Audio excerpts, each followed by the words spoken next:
Boa tarde a todos. Queria agradecer o convite do Conselho Distrital de Lisboa da Ordem dos Advogados pelo convite. Eu irei apresentar inicialmente o que é a APAV, porque felizmente e infelizmente para algumas situações a APAV está associada muito aos casos de situação de violência doméstica entre homem e mulher. A APAV apoia vítimas de crime e eu vou-vos explicar qual é que é a nossa missão, a nossa visão, quais os recursos que nós temos disponíveis e depois entro propriamente dita na parte das pessoas idosas vítimas de crime e de violência.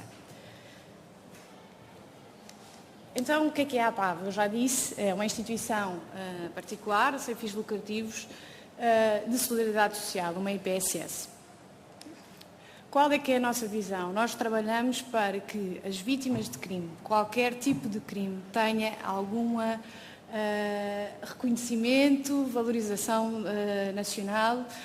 A nível do Estatuto de Vítima de Violência Doméstica, quando nos foi pedido a nossa opinião sobre o Estatuto, nós achámos muito bem o Estatuto, mas achávamos que devia ser aplicado a qualquer vítima de crime.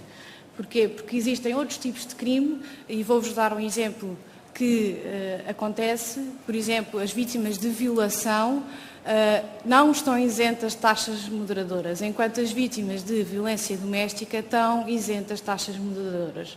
Isto é preocupante e acho que isto é uma questão que também nos deve pensar e refletir. Qual é que é a nossa missão? Para além de apoiar todas as vítimas de crime, prestando-lhes serviços de qualidade, gratuitos, confidenciais, qualquer pessoa que recorra a nós estamos sujeitos à confidencialidade e tentamos contribuir para o aperfeiçoamento das políticas públicas. Qualquer situação, qualquer legislação, qualquer grupo parlamentar, qualquer comissão parlamentar que surja de nível nacional, que tome as dimensões e que chegue ao nosso leque de vítimas de crime, nós tentamos sempre intervir e dar o nosso parecer. Seja neste tipo de situações, seja no âmbito da saúde. O exemplo que eu vos dei das taxas moderadoras é um exemplo disso. Agora, com o novo Plano Nacional de Saúde, nós fizemos um contributo para o Plano Nacional com vista a isso mesmo. Achamos que qualquer vítima de crime tem que ter o mesmo direito que qualquer outra vítima de crime. O exemplo que eu dei é um exemplo que as pessoas ficam a pensar e refletir se realmente não deviam também este tipo de vítimas ter isenção de taxas moderadoras. Nós temos 15 gabinetes que estão distribuídos em 8 distritos nacionais. Um deles encontra-se nos Açores, no Governo Regional dos Açores, mais precisamente em Ponta Delgada. Temos 2 casas de abrigo para mulheres e crianças vítimas de violência. Temos uma linha de apoio à vítima, o 707-2077. Temos uma unidade de apoio à vítima, imigrante e discriminação racial ou étnica, o AVIDRE. Em Lisboa temos também uma unidade semelhante nos Açores. Temos um CLAI, o Centro Local de Apoio à Integração de Imigrantes em Vila Real. Temos os serviços centrais de sede que estão aqui em Lisboa, no Jardim Constantino, perto do Jardim Constantino. Temos os serviços de sede no Porto, sentimos necessidade de ter uns serviços de sede no Porto. Devido à minha dimensão, se tiverem curiosidade, podem ver os nossos dados estatísticos. Temos Lisboa-Porto com um grande volume processual de apoio a vítimas de crime. Temos a APAV Açores, que nós chamamos que está nos Açores. Temos cerca de 327 voluntários e voluntárias só em 2010. A APAV também funciona muito com o voluntariado social, seja ele de atendimento às vítimas de crime, seja ele de atendimento às vítimas que fazem contribuir para o atendimento às vítimas e para atividades, nomeadamente a nível de projetos, ou, por exemplo, a nível da organização no centro de documentação que nós temos disponível. Nós apoiámos só de 1990 a 2010 cerca de 107 mil, vamos arredondar, processos de apoio. Tivemos cerca de 107 mil processos de apoio. E o universo que nós estipulámos foi cerca de 212 mil, vamos pôr assim, arredondando, pessoas apoiadas. Porquê?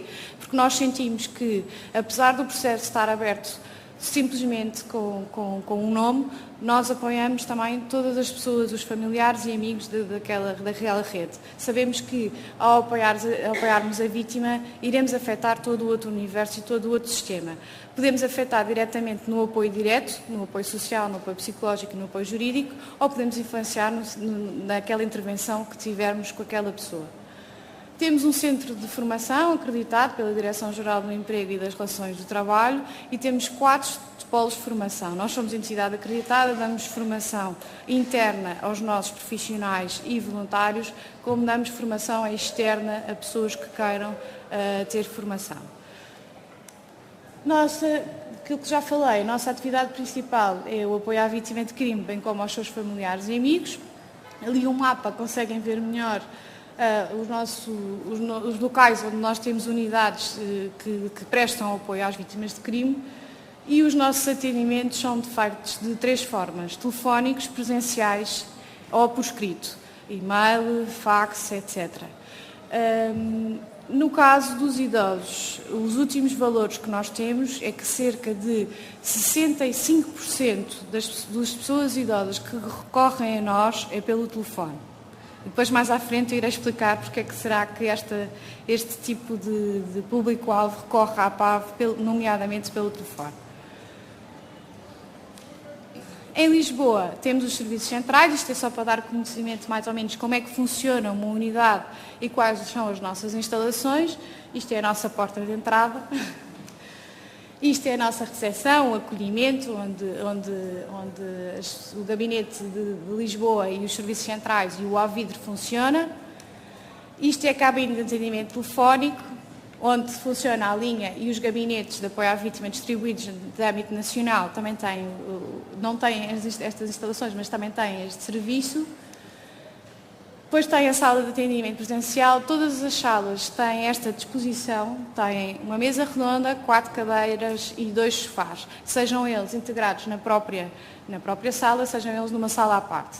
Temos um espaço direcionado para crianças. Porquê? Porque muitas vezes as vítimas que recorrem a nós vêm com crianças ao atendimento e é necessário que haja um espaço próprio. Porquê? Porque nós não queremos que a criança esteja a assistir àquele relato e muitas vezes está a ser vitimada uma segunda vez depois de assistir a muitas situações de violência. Em suma, nós somos uma organização sem fins lucrativos, de voluntariado, como vos disse, que apoia de forma individualizada, qualificada e humanizada vítimas de crime através da prestação de serviços gratuitos e confidenciais. Então, o que é isto da vítima? Porque é que nós dizemos que apoiamos as vítimas? Nós assumimos que a vítima é a pessoa que, em consequência do ato ou omissão violadora das leis penais, sofreu um atentado à sua integridade física e ou mental, um sofrimento de ordem moral ou em perda material. Abrange não só família próxima, lá está, as pessoas que assistem um crime também são vítimas indiretas do crime. Ou a pessoa a cargo da vítima indireta e as pessoas que tenham sofrido um prejuízo ao intervirem para prestar assistência às vítimas em situação de carência ou para impedir a vitimação. Muitas vezes nós ouvimos pessoas que assistiram, por exemplo, uma situação de uma pessoa idosa, chamaram, por exemplo, as forças de segurança ou chamaram a ambulância e muitas vezes essas pessoas próprias também precisam de apoio.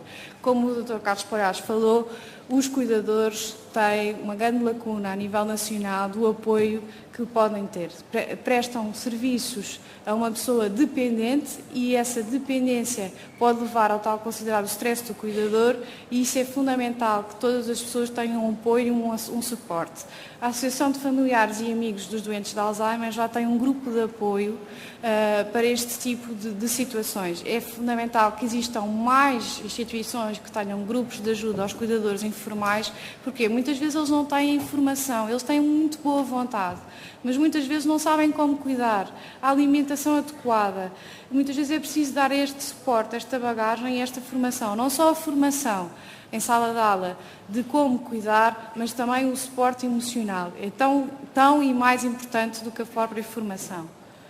Depois o crime, nós consideramos o crime aquilo que está na lei, aquilo que está nos códigos e na legislação avulsa, não é? Não vamos inventar o que é o crime.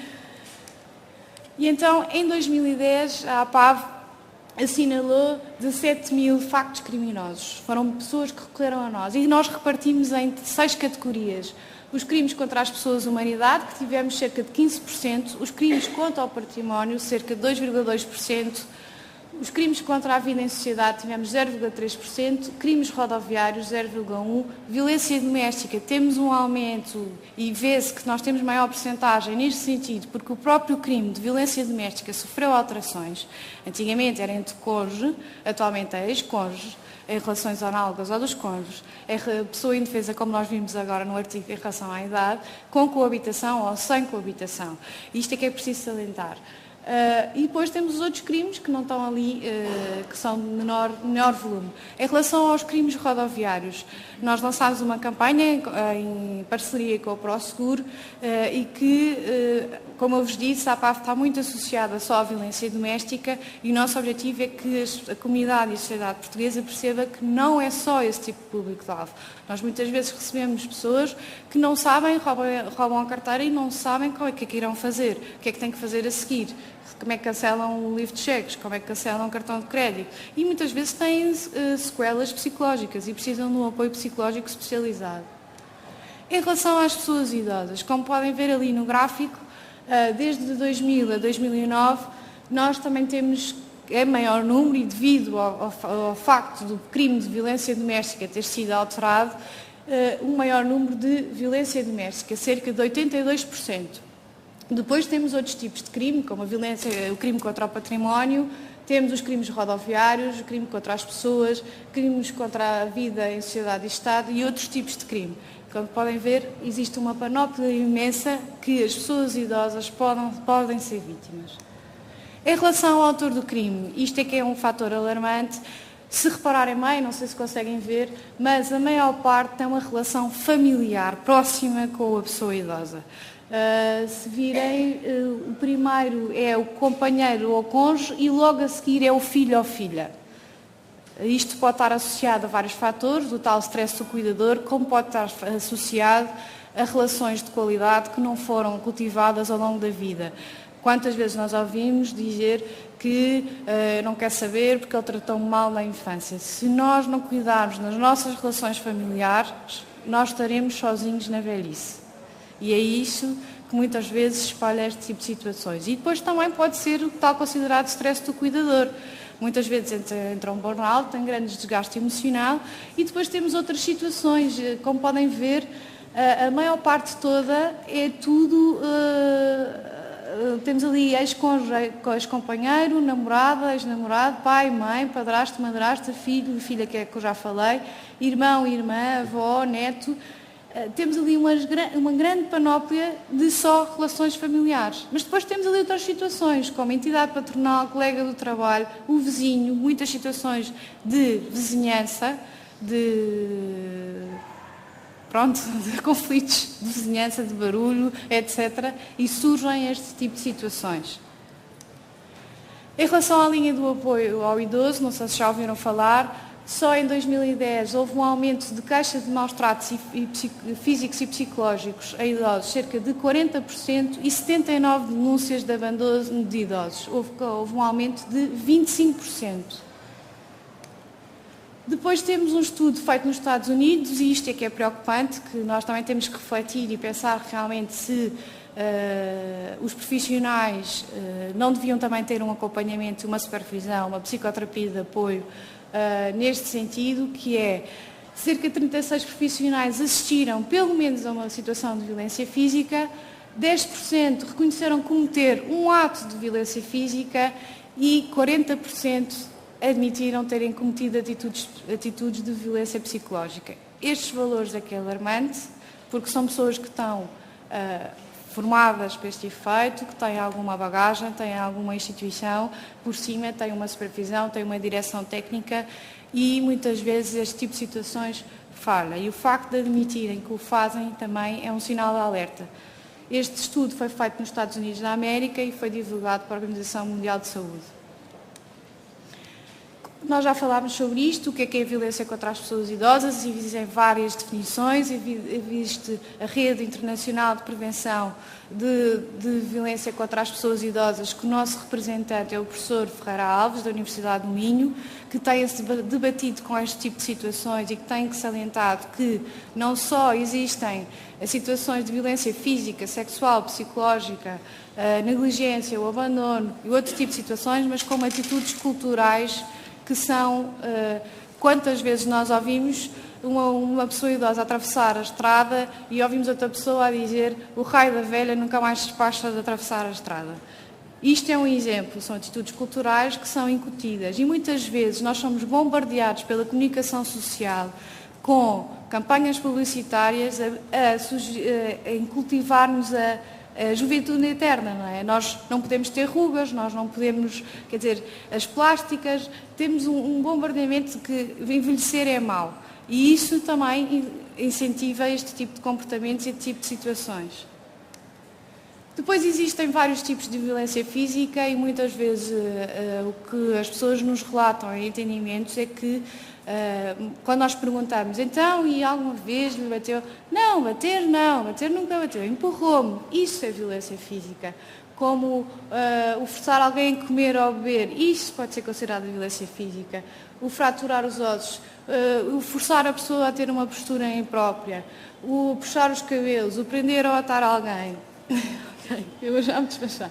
O sacudir ou abanar, o beliscar, o deitar ou tirar comida ou água. O abuso sexual está ali, mas a violência sexual, como o Dr. Carlos Palhares falou, tem outros meandros e muitas vezes nós ouvimos de relatos até de profissionais que estão no apoio domiciliário e que vão para a casa da pessoa idosa, muitas vezes com outros companheiros, e a pessoa idosa assiste àquele tipo de situações, de relações sexuais, ou então é abusada sexualmente.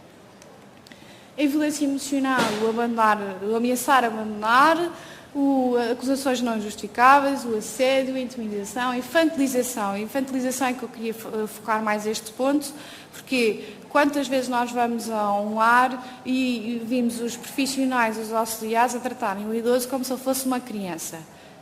Isso é uma falta de respeito. É uma falta de respeito. Aquela pessoa foi tratada ao longo da vida, se calhar até foi um advogado, vamos pôr assim, se calhar até foi um advogado e foi conhecido por seu autor, e etc. E chega a um lar, a um centro de atendimento, a uma instituição qualquer, e é tratado por tu, e tu cá, tu lá, e o avôzinho, e isto e aquilo. Muitas vezes as pessoas sentem-se inferiorizadas, e isso também é uma forma de violência. Uma coisa é a pessoa dar autorização. Outra coisa é ela não dar autorização, estar desconfortável com aquela situação e se mantém a situação. Depois temos a violência financeira, que muito pouca gente fala, mas nós temos vindo aos órgãos de comunicação social e mais neste tipo de cenário que nós temos nacional, temos vindo a alertar para este tipo de situações. Os idosos são potenciais, entre aspas, alvos para este tipo de situação, de apropriação ilícita do património. Muitas vezes as pessoas têm, os familiares, até de boa vontade em querer gerir os bens, mas isso há procedimentos legais, há formas de intervenção, há pedidos para fazer em tribunal, há requerimentos para tratar, há a situação de maiores incapacidade e muitas vezes as próprias instituições que acolhem idosos, muitas vezes aceitam idosos, é assinado um contrato de prestação de serviços e a pessoa que assinou não é o seu representante legal nem é o seu tutor. E essas duas pessoas, instituição e responsável, entre aspas, podem incorrer num crime de sequestro. Porque aquela pessoa pode estar acolhida contra a sua vontade. E é isto que convém salientar às pessoas, é que quer instituições, quer pessoas que tenham a cargo, que há procedimentos legais, que há formas de se protegerem, e é isso que temos que combater, para não haver situações em que há excessos de forçar a pessoa a assinar um documento, a celebrar um contrato ou alterar o seu testamento. Isto são alguns exemplos de situações de violência financeira. Vou passar mais rápido. Pois a nível de negligência ou abandono também existem várias situações, como a desidratação, o não tratar de feridas, ignorar as úlceras, abandonar a pessoa, por exemplo, na cama, nas ruas ou em instituição pública. O Dr. Carlos Palhares já falou sobre isso. Os profissionais de saúde, os médicos, Quando questionados, dizem-nos mesmo, há períodos onde os idosos são abandonados nos lares, nomeadamente no verão, nas férias grandes ou nas férias de Natal e Páscoa. Porquê?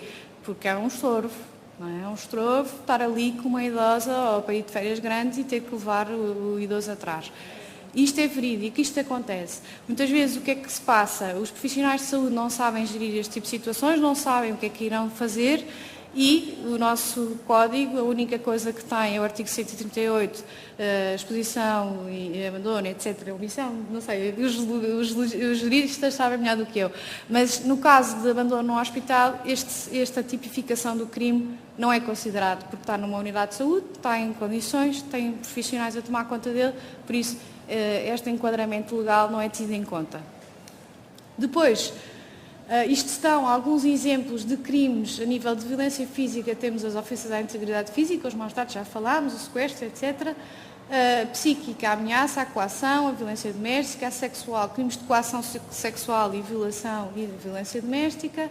A económica, a usura, o abuso de confiança, muitas vezes não falamos destes dois tipos de crime. E depois o crime de violação da obrigação de alimentos, lá está salvaguardado sempre se aquela pessoa for o seu prestador, a sua pensão de alimentos. Depois temos a violência doméstica, etc. Depois sabemos que as pessoas idosas podem ser vítimas de crime em vários locais, na rua, em família, violência doméstica, em casa, em situação muitas vezes de incapacidade e em instituições. Eu vou acelerar porque já fui avisada que... Mas pronto, o que eu queria salientar aqui é que uma pessoa idosa não é só vítima em casa ou em instituição. Há outros tipos de crimes, nomeadamente burlas. Quantas vezes nós vimos nos órgãos de comunicação social que foi dito que era o quadro da filha e pagou e deu, etc. E isto é uma situação também de crime. Depois, quais são as consequências? Já se falou aqui muito, o Dr. Carlos Palhares falou, tem vergonha do seu problema, de contar o problema, confusão e fragilidade emocional, ceticismo em relação à lei, ou muitas vezes não sabem quais são os seus direitos, a baixa de autoestima, desvalorização, isolamento e desconfiança. Os obstáculos, porque é que estas pessoas não recorrem a instituições, ou porque é que estas pessoas muitas vezes recorrem só pelo telefone?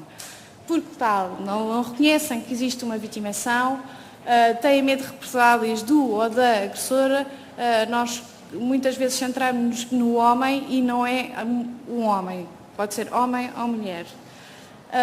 Sente culpa, tem vergonha, sofre de chantagem emocional e pensa que ninguém acreditaria em si. Muitas vezes é isto que acontece, muitas vezes acham que se eu contar ninguém vai acreditar em mim.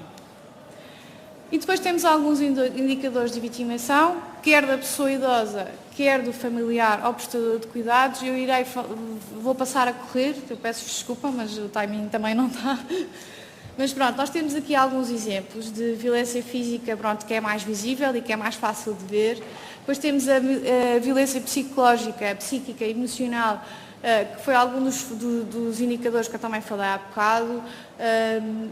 Se existe queixa de que não contam consigo para tomar decisões sobre a própria vida, muitas vezes nós ouvimos numa consulta médica, quem fala não é o idoso, quem fala é o prestador de cuidados. E muitas vezes os médicos tomam essa postura, mas de ouvir só o familiar, não ouvem a pessoa idosa. Muitas vezes aqui está violado o quê? O direito ao consentimento informado, não é? Claro que os médicos dizem, mas se entra-me um familiar e uma pessoa idosa dentro da sala, dentro do consultório, eu não vou dizer, não lhe vou perguntar, olha, dá o consentimento para o seu filho assistir. Muitas vezes acontece isto. E muitas vezes centralizam só no familiar ou no prestador de cuidados e não perguntam diretamente à pessoa idosa. E é isto que nós também temos que mudar mentalidades. A pessoa idosa, está bem, vamos pensar que pode não ser autónoma, mas nós temos que pensar sempre que a pessoa que está à nossa frente está autónoma. Se houver uma situação de incapacidade, então que seja feito o processo normal legal para que seja considerada a sua incapacidade. Depois a financeira também já falámos, vou passar mais rápido. A negligência e abandono, muitas vezes nós ouvimos falar sobre isso, a própria pessoa nos diz, faz referência do abandono e muitas vezes quando os ajudantes de apoio domiciliário vão e dizem que há um mau cheiro, há uma falta de higiene, ou quando nós fazemos uma visita domiciliária e vimos a caixa dos medicamentos com pó, ou vê-se perfeitamente, há determinados sinais que nós conseguimos ver que existe uma situação de negligência ou de abandono. Qual é que é a nossa estratégia? Aquilo que nós temos que trabalhar é evitar a vitimização secundária. Isto é fundamental. Evitar que a pessoa relate constantemente a sua história de vitimação. Fazer com que o encaminhamento seja claro e transparente. Quando muitas vezes os advogados nos encaminham, e isto acontece, situações de encaminhamento de advogados para a APAV, a pessoa muitas vezes não sabe porque é que o advogado a encaminhou para lá. E isso tem que ser trabalhado, tem que ser feito, tem que haver um esclarecimento, dizer, a APAV tem isto, presta isto, faz isto, e estou aqui para ajudá-la nesse sentido. E a pessoa, quando se desloca a nós, já vai mais esclarecida e consegue usufruir maior do apoio que nós prestamos. Nós o que é que fazemos? Nós fazemos um processo de apoio à vítima, que está ali, eu vou passar só o esquema, que é mais fácil, só vou dizer o tipo de apoio que nós prestamos. Nós prestamos um apoio genérico-prático, que é o primeiro contacto que é feito com a vítima, com a pessoa idosa, explicamos qual é que é os seus direitos, o seu plano de segurança, que estratégias é que pode adotar, que informações pode ser dada. Depois, se houver necessidade e se a pessoa tiver algumas dúvidas jurídicas, é-lhe dado um apoio jurídico. Atenção, este apoio jurídico é equiparado à consulta jurídica. Nós não acompanhamos processualmente a pessoa, nem eticamente nós poderíamos fazer isso. É uma consulta jurídica e depois a pessoa recorre aos advogados oficiosos, nós ajudamos a preencher o formulário para esse tipo de situações. Depois apostamos apoio psicológico e, no caso de ser necessário um acompanhamento psiquiátrico exterior à APAV. Ou muitas vezes temos voluntários que nós consideramos os amigos para o Brono que podem fazer este tipo de acompanhamento. E depois prestamos o apoio social também. Então, como é que é feito o nosso apoio? Isto, resumidamente, é como se processa os nossos apoios às pessoas idosas e não só, a outro tipo de vítimas de crime. É claro que na situação das pessoas idosas nós temos que trabalhar em parceria e o trabalho em rede, muitas vezes com as forças de segurança, que têm as equipas de proximidade que são uma mais-valia para este tipo de situações, como instituições, por exemplo, que fazem o apoio domiciliário. Porquê? Porque neste tipo de situações não há só uma dependência, económica, mas também há uma dependência emocional. E muitas vezes trabalhar estas questões é muito complicado com a pessoa idosa e tem que ser um trabalho que muitas vezes é moroso, porque tem a tal vergonha de denunciar, por exemplo, um filho ou uma neta, ou seja, o que for, aquela tal relação familiar. E é muito complicado trabalhar essas questões. A violência contra as pessoas idosas é um problema real e muito grave. É responsabilidade de todos os cidadãos em denunciar este tipo de situação. E eu agora vou passar uma campanha publicitária que nós, não sei se conseguimos, que nós fizemos. Nós tivemos um projeto que o Dr. Carlos Paiares também participou, que acabou agora em maio de 2011, que foi, nós fizemos ações de sensibilização e cursos de formação para profissionais. Tiveram presentes não só, eu vou-vos deixar ver. Está aí sem som.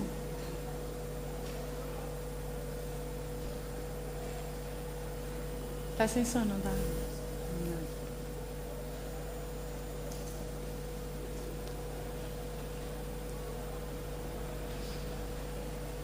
Eu vou explicar. Nós tivemos um projeto de maio de 2010 a maio de 2011, que tinha como objetivo sensibilizar a comunidade desta problemática e não só os profissionais de saúde. O projeto era financiado pela Direção-Geral de Saúde.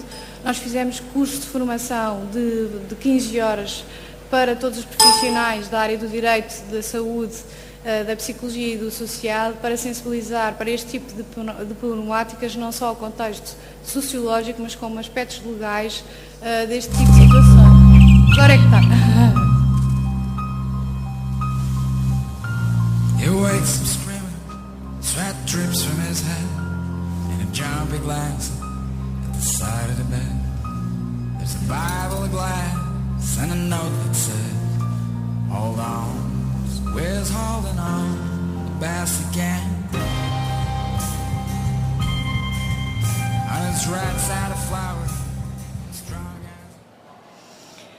as... Como eu vos disse, nós tivemos o financiamento da Direção-Geral de Saúde. Porquê? Porque a própria Direção-Geral de Saúde, o Ministério da Saúde e a Organização Mundial de Saúde vê a violência contra as pessoas idosas não só um problema social, mas um problema de saúde. Porque em qualquer altura ao longo da vida a pessoa idosa irá recorrer aos serviços de saúde, seja centro de saúde, seja unidade de saúde familiar, seja um hospital. E os profissionais são pontos estratégicos para denunciar e sinalizar este tipo de situações. Nós fizemos este, era sobre o sequestro, mas fizemos outro sobre o abandono. He wakes up screaming, sweat drips from his head, and a jumpy glance at the side of the bed. There's a Bible, a glass, and a note that says, hold on, so where's holding on the best again. On his right side of flowers. Para além destes spots de televisão, nós tivemos um spot único de rádio e fizemos 5 folhetos, 3 deles dirigidos aos profissionais de saúde e 2 ao público em geral. Como eu estava a dizer há bocado, os cursos de formação tiveram uma adesão maciça. Nós, no início da candidatura, só tínhamos previsto 3 grupos de formação e tivemos 9 cursos de formação e tivemos 140 formandos de todas as áreas.